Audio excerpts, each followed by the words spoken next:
একটা কথা খুব সত্যি, রাজশাহীর মানুষকে আপনি যত দূরে পাবেন তত বেশি বুঝবেন। ওরা হৃদয়ের মানুষ। হ্যাঁ, ওরা বেশি কথা বলে না, কিন্তু মাঝে মাঝে মনে হয় ওদের নীরবতাই যেন আলাদা একটা ভাষা। স্নিগ্ধ আচরণে, শান্ত চোখে আর অদ্ভুত এক অনাড়ম্বর ভদ্রতায়। ওরা হাসে খুব ধীরে, কিন্তু হাসিটা হৃদয়ে গিয়ে লাগে। ওরা রাগ করে কম, কিন্তু সম্মান দেয় বেশি। রাজশাহীর মানুষকে চিনবেন কিভাবে? দেখবেন, চুপচাপ মানুষটা আপনাকে তুচ্ছ কোনো কাজে সাহায্য করে দিল, আপনার খেয়াল রাখল, কোনো প্রত্যাশা ছাড়াই।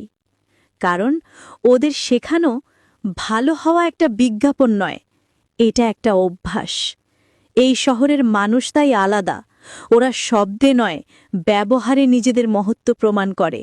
আর এ কারণেই রাজশাহীর মানুষের গুণ শুধু প্রশংসার মতো না, এটা অনুভব করার মতো।